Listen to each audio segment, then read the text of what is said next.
Ulala! DJ Jaiho, may ibinulgar tungkol sa Kimpaw. Ano kaya ito?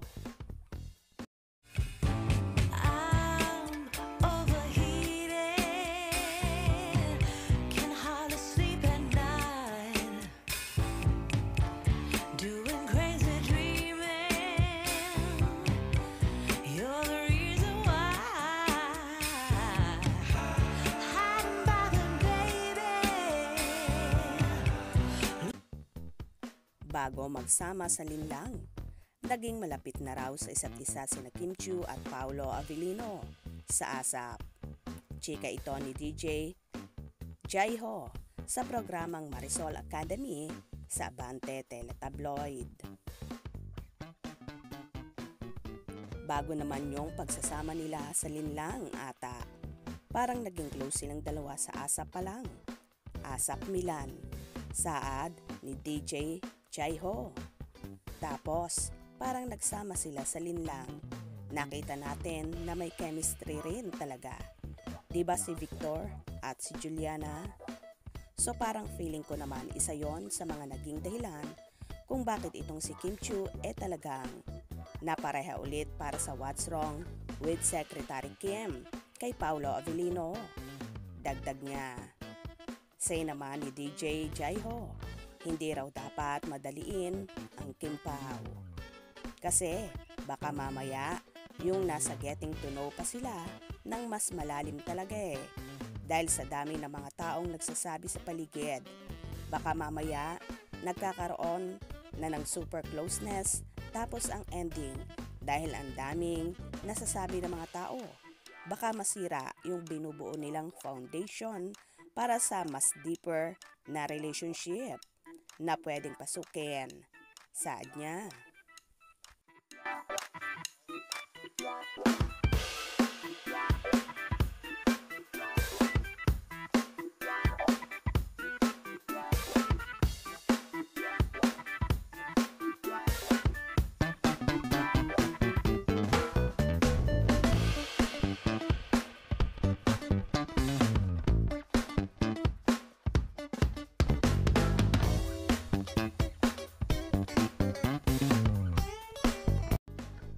Well, wag na lang madaliin ang Kimpaw dahil kung sila talaga ang itinadhana ni Bathala, mangyayari at mangyayari ang lahat ng ito. Baka nga nasa getting to know each other pa sila at ninanamnam pa nila ang kanilang tandem. Dahil ayon nga kay Paolo, gusto niya sa work ay maging professional at kung hindi man maiiwasan ang pagkakainlaban sa isa't isa, siguro dapat daw ay nasa right place at right time para hindi maapektuhan ang kanilang trabaho. Dahil para sa kanya, yun pa rin ang pinaka-importante, ang work. At magawa niya ang nararapat na walang relationship na maaapektuhan.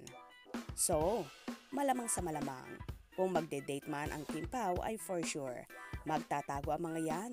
Dahil alam mo naman sa mundo ng showbiz, lahat mapanukso at lahat lalagyan agad ng malisya.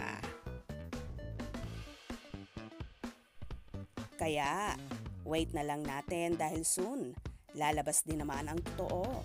Kung talagang magjowa na sila or nagliligawan pa lang. Kaya kalma lang tayo mga kakimpaw. Basta ipag-pray na lang natin na doon na rin mauuwi ang Chupaw. Kaya naman tumutok at wag na wag pahuhuli sa mga maiinit na kaganapan. Anong inyong magiging reaksyon sa bidyong ito?